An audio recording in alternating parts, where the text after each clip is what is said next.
क्योंकि आज जो कंट्रोवर्सी जो अब चली हुई है, जो लोग पाखंडी बोल रहे हैं या अपने दूसरे को पाखंडी बोल रहे हैं, एक्चुअल में असलियत में तो उनको यही नहीं पता पाखंडी होता क्या, पाखंड होता क्या है, पाखंड की परिभाषा क्या है। पहले तो मैं वो क्लियर करना चाहता हूँ। गुरुजी ने बताया है जो शास्त्र विरुद्ध भक्ति करता और करवाता वो सारा पाखंड है। डांडा न्योली वाला ने गाना गाया था पाखंड के ऊपर, उसमें 2-3 लाइनें थी वो पाखंड के ऊपर बोल रखे हैं, बहुत अच्छा बोल रखे हैं। तो आप उसको किस नजर से देखते हो, क्या डांडा न्योली वाला सही है उस जगह पे?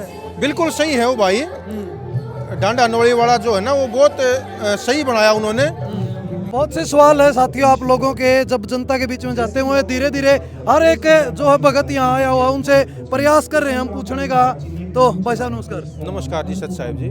तो एक सवाल आप तभी है, बहुत से लोग हैं जिनके गुरु कोई किसी ने गुरु माना है, कोई किसी ने पूजा है, कोई किसी ने पूजा है। तो बहुत सी चीजें ऐसी उठी जब किसान बाढ़ पीड़ित था तो भाई कोई भी कथावाचक सामने नहीं आया, कोई भी सरकार सामने नहीं आई, कोई भी मंदिर सामने नहीं आया, लेकिन आपके गुरुजी सामने आए तो कैसा महसूस हो रहा है? बहुत अच्छा महसूस हो रहा है, क्योंकि परमात्मा स्वयं खुद ही, परमात्मा ही अपने बच्चों का दर्द समझ सकता है, दूसरा कोई नहीं समझ सकता। और तो सब इकट्ठा करने वाले हैं। संत रामपाल जी महाराज अकेले संत है, पूर्ण परमेश्वर हैं, जो सबको सुख देने के लिए, सबको पाखंड मुक्त करने के लिए इस धरती पर, धरातल पर वर्तमान में आए हुए हैं। कामों की अगर बात करूं मैं, कितने काम जो है फिलहाल तक करवा लिए गए हैं या आगे सोच रखा है इस लेवल के ऊपर जो है हमारी पूरी टीम या संत रामपाल जी महाराज आगे सेवा, समाज सेवा कैसे करने की सोच रहे हैं? हमारे गुरुजी का उद्देश्य है कि पूरी पृथ्वी को स्वर्ग जैसा बनाना है, हर इंसान को सुखी करना है, हर इंसान को रोग कष्ट मुक्त करना है, पाखंड मुक्त करना पूरे समाज को दहेज प्रथा से छुड़वाना है, पूरे समाज को भ्रष्टाचार मुक्त करना है। ये समझ लो आप, जैसे मान लो एक छोटे ही आज़ादी के लिए, भारत देश एक टुकड़ा है पूरी पृथ्वी का, तो उसकी आज़ादी के लिए कितने लोगों ने संघर्ष किया और कितने लोगों ने बलिदान दिया। तो आज वर्तमान में संत रामपाल जी महाराज पूरी पृथ्वी को पाखंड मुक्त करने का बीड़ा उठाए हुए हैं। अगर मैं बात करूं आज की फिलहाल की मौके की कंट्रोवर्सी, शायद आपने तो सुनी होगी, डांडा न्योली वाला ने गाना गाया था पाखंड के ऊपर, उसमें 2-3 लाइनें थी वो पाखंड के ऊपर बोल रखे हैं, बहुत अच्छा बोल रखे हैं। तो आप उसको किस नजर से देखते हो, क्या डांडा न्योली वाला सही है उस जगह पे? बिल्कुल सही है वो भाई। डांडा न्योली वाला जो है ना वो बहुत सही बनाया उन्होंने, क्योंकि आज जो कंट्रोवर्सी जो अब चली हुई है, जो लोग पाखंडी बोल रहे हैं या अपने दूसरे को पाखंडी बोल रहे हैं, एक्चुअल में असलियत में तो उनको यही नहीं पता पाखंडी होता क्या, पाखंड होता क्या है। वो परिभाषा भी संत रामपाल जी महाराज ने दुनिया को दी है।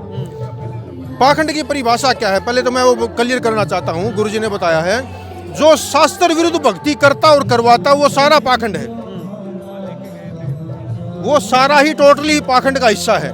तो डांडा की अगर मैं बात करूं, चाहे कोई भी इंसान हो, अकेला डांडा नहीं, डांडे ने अच्छा लिखा है तो उसका मैं आपसे क्वेश्चन कर रहा हूं कि उसने पाखंड के खिलाफ बोला, उसने उन लोगों के खिलाफ बोला जो भगमा पहन करके ऐसे ऐसे काम करते हैं जो एक सिंपल आदमी भी नहीं करता। लेकिन साध्वी देवा ठाकुर नाम सुना होगा आपने, उन्होंने कड़े शब्दों में उसका विरोध किया है, उनको धमकी दी है।